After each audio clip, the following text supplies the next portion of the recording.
아나니아라 하는 사람이 그의 아내 삽비라와 더불어 소유를 팔아 그 값에서 얼마를 감추매 그 아내도 알더라. 얼마만 가져다가 사도들의 발 앞에 두니 베드로가 이르되 아나니아야 어찌하여 사탄이 내 마음에 가득하여 내가 성령을 속이고 땅값 얼마를 감추었느냐.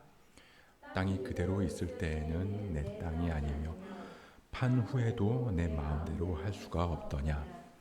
어찌하여 이 일을 내 마음에 두었느냐.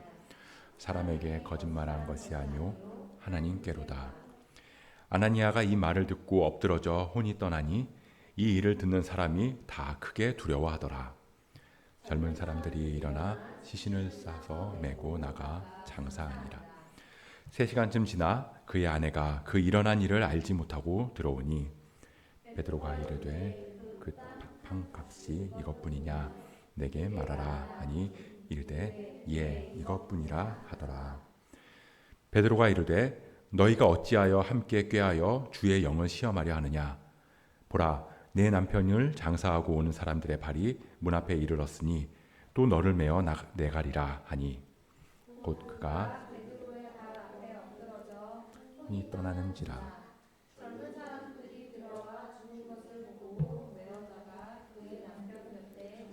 함께 읽습니다. 온 교회와 이 일을 듣는 사람들이 다 크게 두려워하니라. 아멘.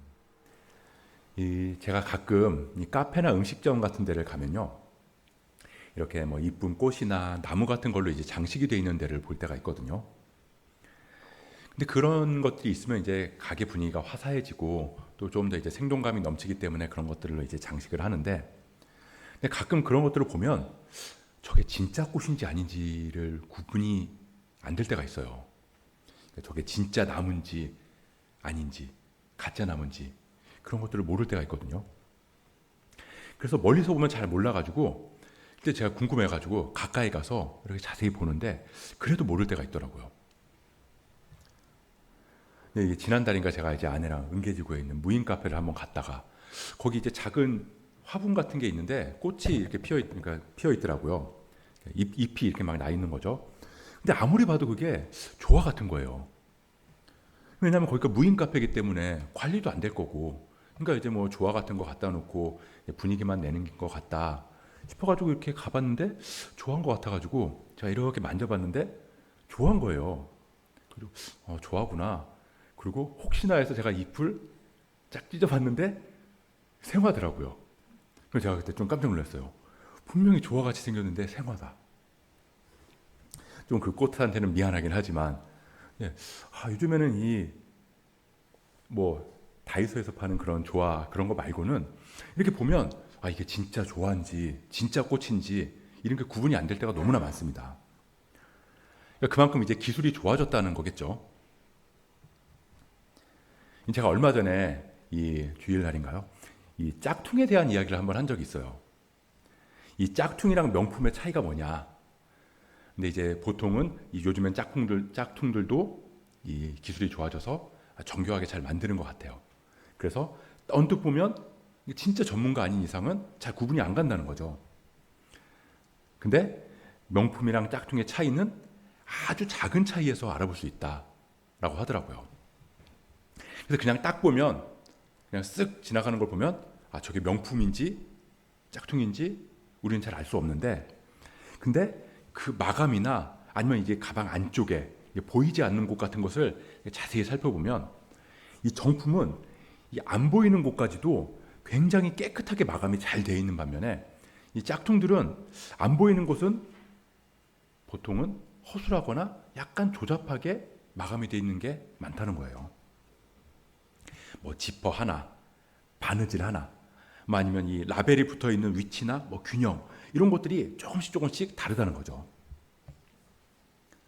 근데 뭐 예를 들어서 이제 핸드백이라고 해볼게요. 명품 핸드백이랑 짝퉁 핸드백이 있는데, 이제 이 짝퉁 핸드백을 만들 정도, 그러니까 명품을 흉내낼 정도면 이 핸드백을 만들 수 있는 기술이 있다는 거잖아요.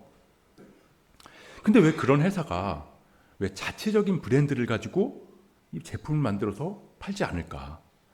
분명히 짝퉁임에도 명품이랑 비교하면 거의 흡사한 그런 제품을 만들 정도의 기술을 가지고 있는데, 그런데 왜 이 사람들은 짝퉁을 만들어낼까?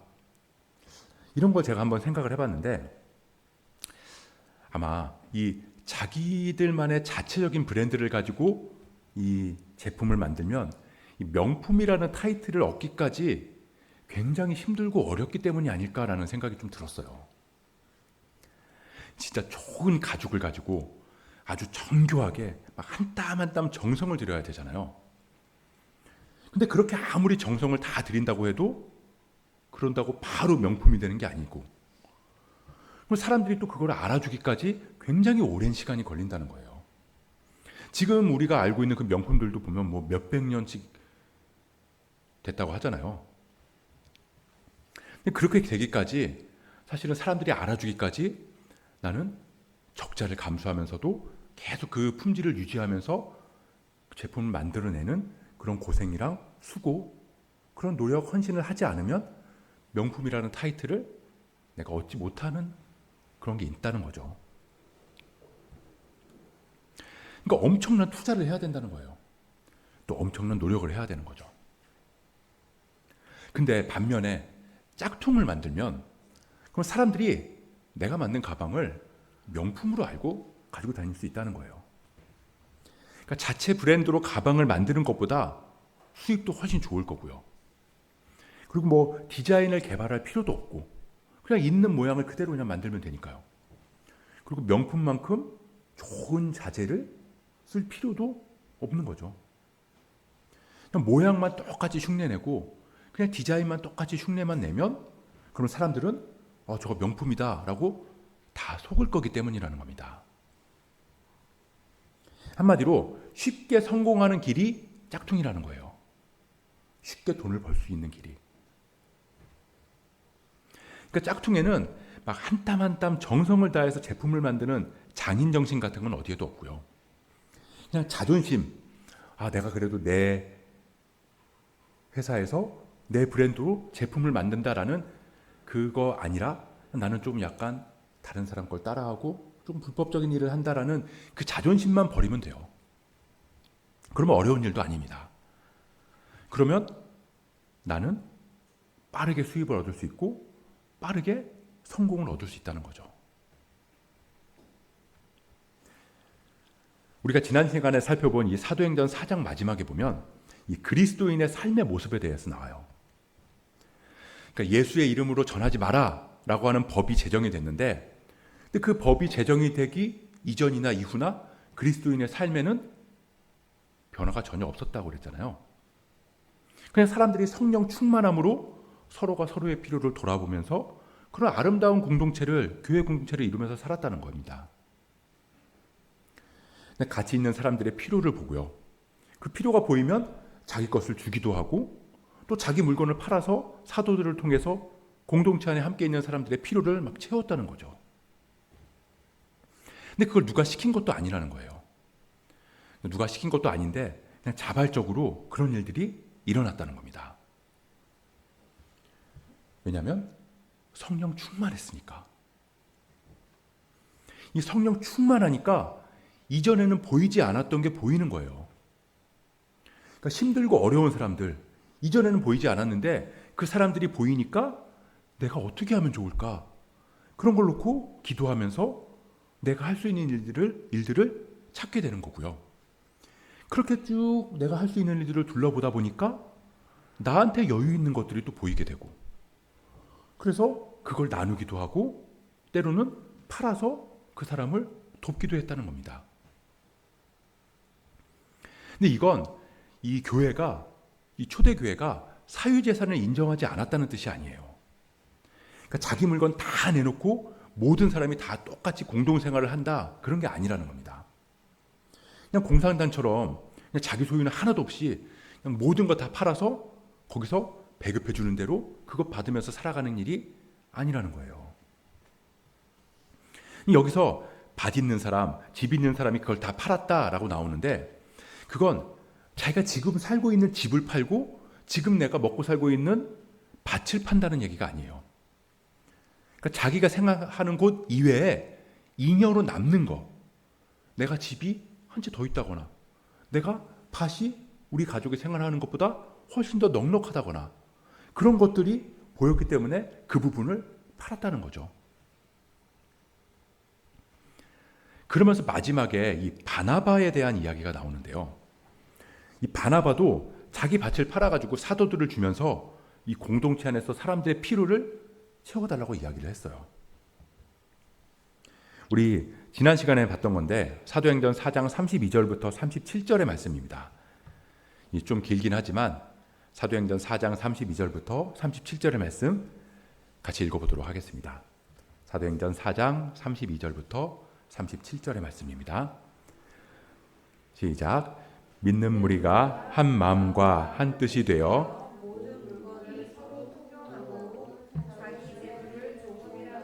자기 것이라 하는 이가 하나도 없더라. 사도들이 큰 권능으로 주 예수의 부활을 증언하니 무리가 큰 은혜를 받아 그 중에 가난한 사람이 없으니 이는 밭과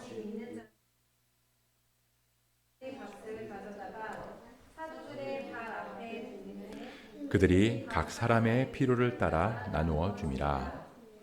구브로에서 난 레이족 사람이 있으니 이름은 요셉이라. 번역하면 위로의 아들이라 하니 그가 밭이 있음에 팔아 그 값을 가지고 사도들의 발 앞에 두니라. 아멘. 교회가 성령 충만해지니까 이런 아름다운 일들이 일어났다는 거예요. 이런 아름다운 일들이 계속해서 일어나기 시작했다는 겁니다. 근데 특별히 이 구브로에서 태어난 레위 사람 요셉에 대한 이야기를 기록했어요. 근데 이 사람이 나중에 이 사도행전을 계속 보겠지만 나중에 보면 이 회심한 사도 바울을 돌봐주는 사람이거든요. 그러면서 이제 이 사도 바울을 데리고 같이 전도 여행을 다녔어요. 근데 이 사람이 얼마나 대단했는지, 그러니까 이름은 분명히 요셉인데 사람들이 요셉이라고 부르지 않았다는 거예요. 바나바라고 불렀다는 겁니다. 근데 그 뜻이 위로의 아들이라는 뜻이었다는 거죠. 그러니까 사람들이 이 사람을 위로의 아들이다라고 계속 불렀어요. 그리고 그게 이 사람의 이름처럼 돼버렸다는 겁니다. 얼마나 사람들이 위로의 사람이라고 불렀으면 이 사람 위로의 아들 그러니까 그게 아예 이름처럼 불리게 된 거죠. 왜 우리도 정말 마음이 착하고 정말 아름다운 사람을 보면 야, 너 정말 천사 같다 이런 이야기 하잖아요. 야, 네가 진짜 천사다. 너 정말 천사야. 그만큼 그 사람의 마음이 아름답고 착하다는 걸 사람들이 인정해 준다는 거예요. 마찬가지로 요셉도 그랬다는 겁니다. 아, 이 사람 정말 바나바야. 정말 바나바야. 위로야. 이 사람 곁에만 가면 사람들은 다 위로를 얻어. 그러니까 사람들이 계속 요셉을 바나바라고 불렀다는 것도 그러니까 상처 있는 사람, 아픔 있는 사람들 곁에 가보면 항상 요셉이 있었다는 거예요. 그 사람들이랑 같이 울어주고 같이 아파해주고 그러면서 마음을 위로해줬던 그의 모습을 사람들이 다 봤다는 겁니다. 아마 이 바나바가 자기 밭을 팔아가지고 이 사도들한테 주었다는 건 도움이 필요한 사람들이 이 바나바의 눈에 계속 보였기 때문일 거예요. 이 성령 충만하니까 계속 보이는 거죠. 자꾸 보이고. 그러니까 자꾸 보이니까 또 자꾸 돕고 또 위로하고 또 그렇게 함께 하다 보니까 사람들은 더 바나바를 위로의 아들이라고 더 부르게 되고 그러면서 계속 칭찬을 했다는 거죠. 근데 오늘 본문은 아나니아랑 삽비라라고 하는 부부의 이야기로 시작이 됩니다. 그러니까 아나니아랑 삽비라도 이 이름이 기록되어 있잖아요. 그러니까 이름이 이 성경 안에 기록되어 있다는 건 이 사람들도 이 마가의 다락방에서 함께 기도했던 이 120명 중에 한 사람이라고 볼 수 있다는 거예요. 120명 중에 포함되어 있었던 사람이었다는 거죠. 그러니까 무슨 말이냐면 이 사람들도 성령 충만함을 받은 사람들이었다는 거예요. 그래서 각기 다른 나라 말로 사람들한테 부활한 예수 그리스도를 그 복음을 전했던 사람들이었다는 겁니다. 함께 서로 물건을 통용하기도 했고요. 함께 나누고 함께하는 그 교회 공동체의 중요한 일원들이었어요. 아나니아랑 삽비라 하면 사람들이 다 알 만큼 그만큼 어쩌면 영향력 있는 사람들이었을 거라는 겁니다. 그래서 이 사람들도 자기 소유를 다 팔아서 사도들 앞으로 가지고 왔어요. 근데 문제는 그 사이에 무언가 들어가서는 안 될 부분이 들어갔다는 겁니다. 우리 오늘 읽은 5장 1절 2절 말씀인데요. 우리 이 말씀도 같이 한번 읽어보도록 하겠습니다. 시작. 아나니아라 하는 사람이 그의 아내 삽비라와 더불어 소유를 팔아 그 값에서 얼마를 감춤해 그 아내도 알더라. 얼마만 가져다가 사도들의 발 앞에 두니. 자, 여기서 제가 들어가서는 안 될 부분을 한번 가려볼게요. 자, 이제 이 들어가서는 안 될 부분을 빼고 제가 다시 한번 읽어보도록 하겠습니다. 아나니아라 하는 사람이 그의 아내 삽비라와 더불어 소유를 팔아 사도들의 발 앞에 두니. 그래서 이 가로친 부분, 이 가로친 부분을 싹 가려버리고 나면 4장 마지막에 나온 바나바의 이야기랑 다른 게 한 개도 없다는 거예요. 너무나 완벽하게 똑같습니다. 그리고 이 괄호 부분은 아무도 몰랐다는 거예요. 아무도 몰랐다. 정말 아무도 몰랐어요. 누구만 알았냐면 오직 아나니아랑 삽비라 부부 자신들만 알고 있었다는 거예요. 그 소유의 얼마를 감췄다고 해요. 얼마를 감췄다. 왜 감췄을까요? 뭐 사정이 있지 않았을까요? 뭐 갑자기 병원비가 조금 필요했어. 그래서 내가 이 부분은 조금 이렇게 내가 좀 챙겨놔야겠다. 뭐 아니면 자녀가 갑자기 다음 달에 결혼한대요. 이거 돈이 조금 필요할 텐데, 목돈이 필요한데 이만큼은 내가 좀 가로는 따로 빼놔야겠다. 뭐 아니면 갑자기 땅을 파니까 세금을 내야 되는데 세금 낼 돈이 없네. 내 세금 낼 돈 조금만 이렇게 빼놔야겠다. 사실 이 자기 소유를 다 팔아서 사도들한테 드린다. 사도들을 통해서 교회의 필요를 채운다. 사실 이 자체만으로도 굉장히 대단한 일입니다. 이 교회, 초대교회 공동체 안에는 분명히 사람들이 집도 팔고 밭도 팔아서 사람들의 필요를 도왔다고는 하지만 그럼에도 분명히 가진 게 없어서 아무것도 내놓지 못하는 사람들도 있었을 거예요. 그리고 또 다른 한편으로는 많이 가지고 있지만 아직 그 정도까지는 내가 결단하기 힘들다라고 생각하는 사람들도 분명히 있었다는 거죠. 근데 그런 사람들보다는 이 아나니아랑 삽비라 더 훌륭한 거 아닌가요? 아니, 그래도 자기 소유를 다 팔았잖아요. 내가 좀 이렇게 빼놓고 챙겨놓긴 했지만 그래도 내 걸 다 팔아서 사람들을 돕겠다는데 그것만으로도 충분히 칭찬받을 수 있어요. 사실 지금 우리도 그렇게 하기가 쉽지 않잖아요. 그렇게 했다고 하면 내 소유의 전체가 아니라 내 소유의 절반, 아니 뭐 3분의 1만 드려도, 아니 뭐 11조, 뭐 10의 2조 이 정도만 드려도 사람들은 저 사람 정말 믿음 좋다 이렇게 평가를 한다니까요. 그런 상황인데 자기의 소유를 다 팔아서 약간 빼놓고 그걸 다 드렸다. 정말 어마어마하게 대단한 일이라고 생각할 수 있습니다. 근데 이 외에 아나니아랑 삽비라는 왜 이 일로 인해서 책망받고 심지어는 심판을 받아서 죽을 수밖에 없었을까요? 저는 그게 어렸을 때는 참 의문이었어요. 아니 왜 이런다고 이렇게까지 심하게 할까? 근데 도대체 이 사람들도 사정이 있지 않았을까? 나름대로 말 못할 사정이 있었겠지. 근데 우리가 이 성령 충만한 교회 공동체에서 봐야 되는 건 오늘 이 본문에도 나오지만 이 모든 공동체 안에 사람들이 돌아가는 그 사람들을 돕고 하는 그게 가장 근본이 되는 게 각 사람의 필요를 따라 나눠줬다는 거예요. 그러니까 이게 무슨 말이냐면 이 아나니아랑 삽비라가 정말 중요하고 급한 일이 있었다면, 그랬다면 그런 일은 이 공동체에 이야기할 수 있는 상황이었다는 거죠. 이 공동체가 각 사람의 필요에 따라 나눠줬다고 했잖아요.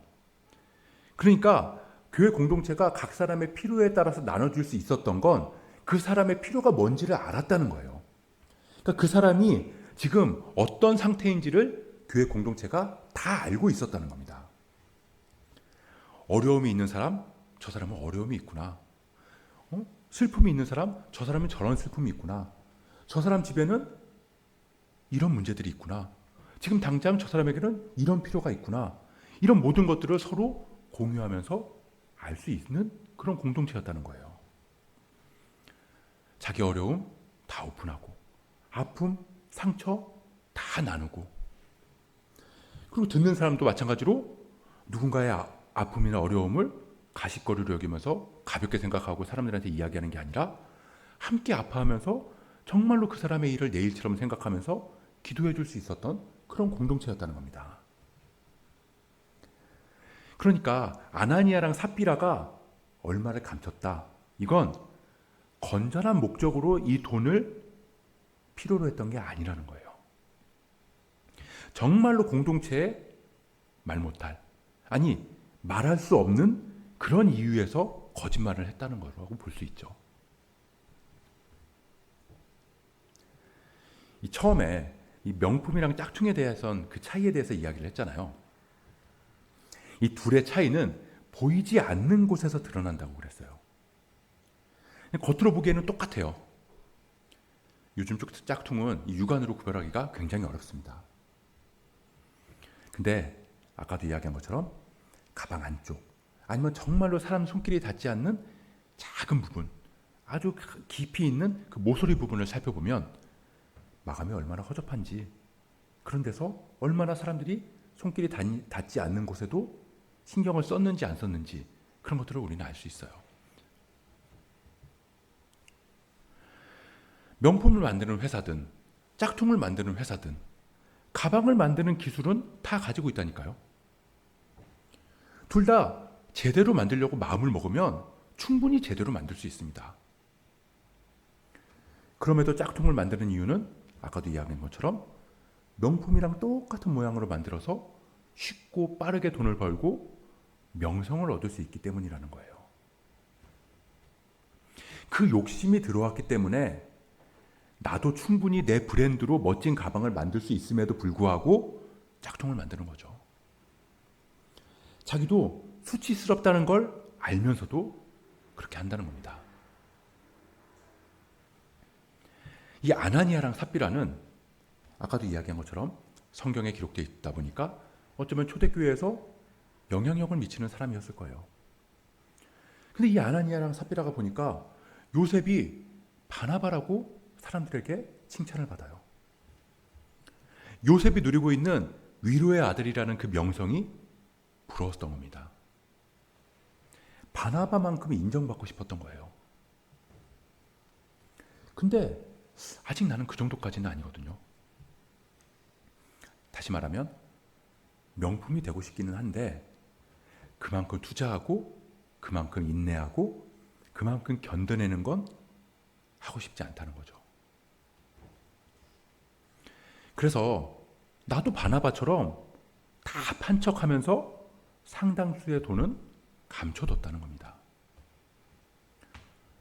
사람들의 눈만 속이면, 사도들의 눈만 속이면 다 된다, 그렇게 생각했던 거죠. 그들의 마음에는 하나님이 없었습니다. 그런 아나니아랑 삽비라를 보면서 베드로가 말해요. 아마 하나님께서 이 베드로한테 이 성령의 능력으로 알게 해주셨을 거예요. 4절 말씀입니다. 같이 읽어볼게요. 시작. 땅이 그대로 있을 때에는 내 땅이 아니며 판 후에도 내 마음대로 할 수가 없더냐. 사람에게 거짓말한 것이 아니오 하나님께로다. 이게 무슨 말이냐면 네가 가지고 있던 그 땅, 그거 누가 팔라고 한 거 아니잖아.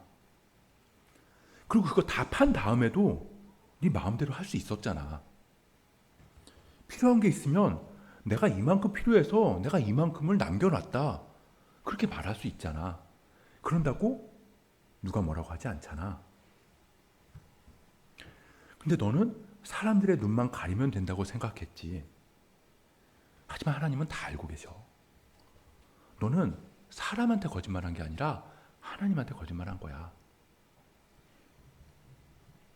사실 이 초대교회 공동체 자기의 소유를 다 팔아서 사람들의 필요를 채워줬어요. 근데 그 금액에 대해서 하나도 나오지 않잖아요. 그 예수님도 말씀하셨죠.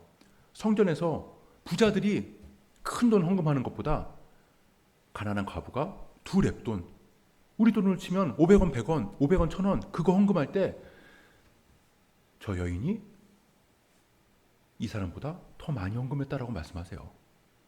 하나님은 이 금액의 중요성을 보는 게 아니라 그 사람의 마음을 보신다고요. 아니 모든 걸 창조하시고 모든 걸 가지고 계신 분이 우리가 돈을 1000원을 헌금하던 10,000원을 헌금하던 100,000원을 헌금하던 100만원을 헌금하던 그런 거 중요해하지 않으신다는 겁니다.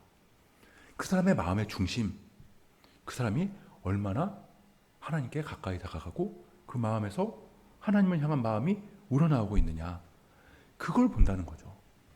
초대교회도 마찬가지였어요. 큰 집을 팔아서 그거를 낸 사람들도 있을 거고요. 작은 거지만 근데 이 작은 것들을 팔아서 사람들의 필요를 채우는 사람도 있었을 거예요. 아까 이야기한 것처럼 나는 팔 건 없지만 내가 그 사람과 함께 위로해주면서 나의 필요를, 그 사람의 필요를 내가 마음으로도 채워줄 수 있는 사람이 있었을 거고요. 그렇기 때문에 성경에서는 이 공동체가 각 사람의 필요에 따라 다 채우고 나눠줬다고 이야기를 하는 거예요.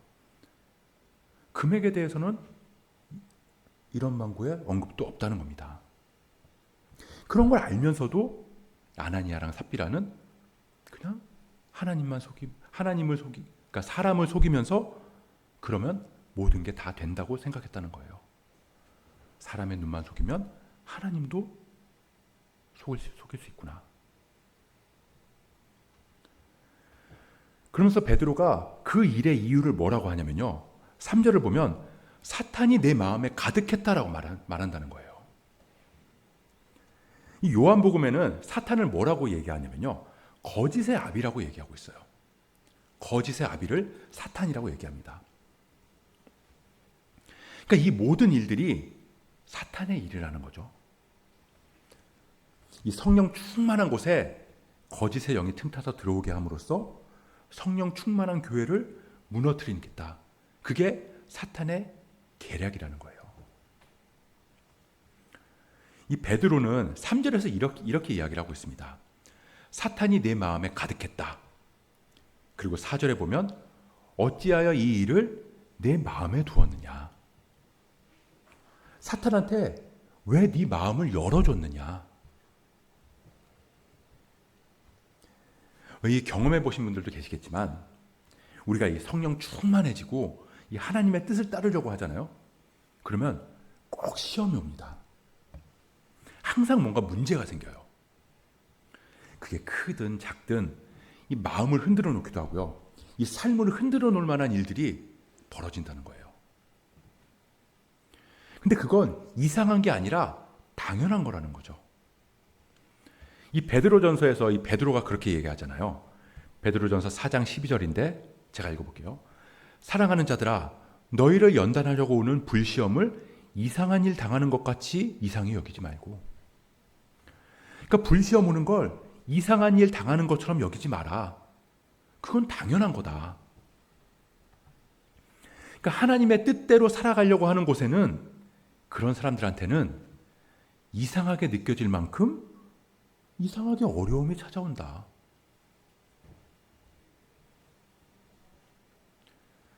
이 오늘 아나니아랑 삽비라의 이야기랑 비슷한 얘기가 구약에서도 나옵니다.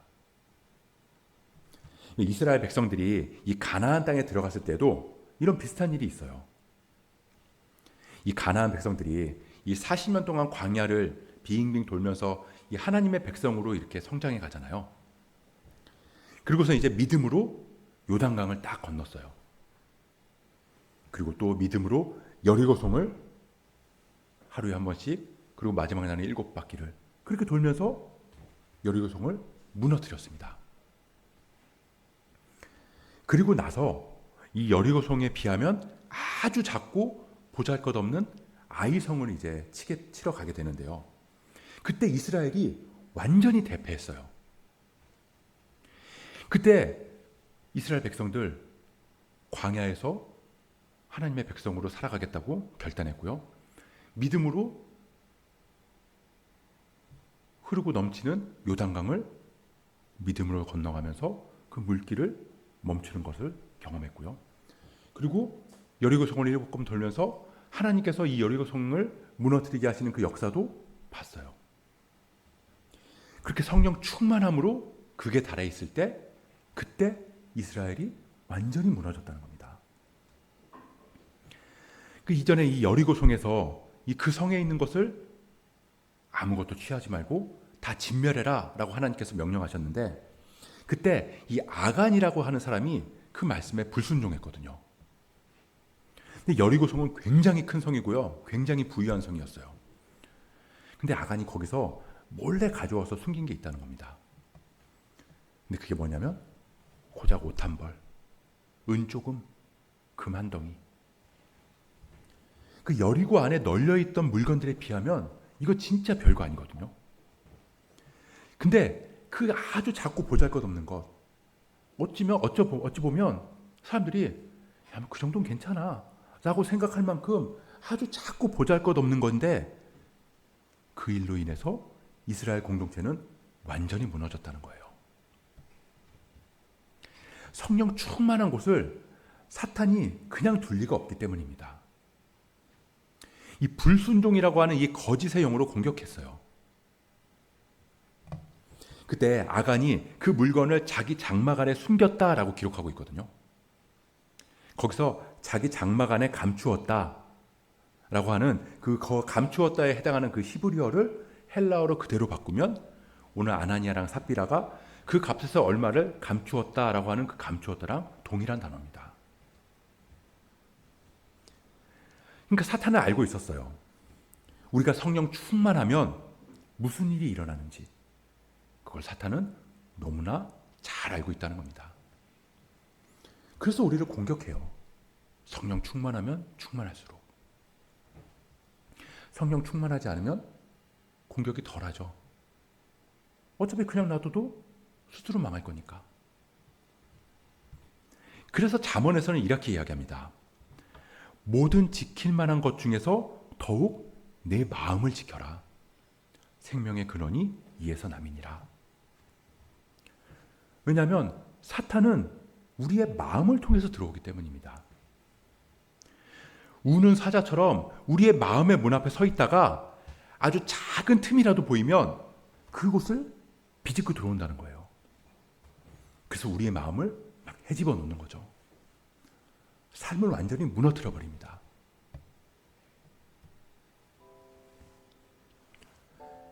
하나님은 알고 계세요. 아무리 겉모습이 똑같을지라도 하나님은 알고 계십니다. 아무리 명품이랑 짝퉁이 구별이 안 돼도 하나님은 알고 계세요. 우리 마음 깊은 곳이 정결하고 깨끗하게 마감이 되어 있는지, 아니면 욕심과 탐욕으로 조잡한 모습을 하고 있는지. 교회에서 보이는 모습, 그 모습으로는 사람들을 속일 수 있을지는 모르지만 하나님은 속일 수 없습니다. 하나님은 우리를 불꽃 같은 눈동자로 감찰하시는 분이세요. 그래서 우리는 날마다 우리의 마음을 점검해야 됩니다. 정결하고 깨끗한 마음을 주시기를 날마다 구해야 돼요. 그럴 때 주님께서는 아무리 조잡하고 짝퉁같이 살아온 우리의 삶이라 할지라도 그 마음을 새롭게 하시고 정직한 영을 그 마음 가운데 부어주신다고 약속하셨습니다. 우리를 명품의 삶으로 만들어 주신다는 거예요. 왜요? 예수님의 이름이 명품이기 때문이에요. 아무리 짝퉁이라도 명품 본사에서 이거 우리 제품 맞다, 우리가 개런티하고 우리가 보증서에 도장 찍어줬어, 그러면 그건 아무리 사람들이 짝퉁이라고 말해도 그건 명품이 되는 겁니다. 명품 회사에서 이건 우리 거야 라고 얘기를 해줬으니까요. 그래서 우리가 예수 그리스도, 그 이름이 명품이잖아요. 그 명품의 이름을 우리 한가운데, 우리 마음 가운데 딱 하고 새겨놓고 그렇게 명품으로 살아갈 수 있는, 그렇게 성령 충만한 그리스도인의 삶을 살아갈 수 있는 저와 여러분 되시길 주님의 이름으로 간절히 축복합니다.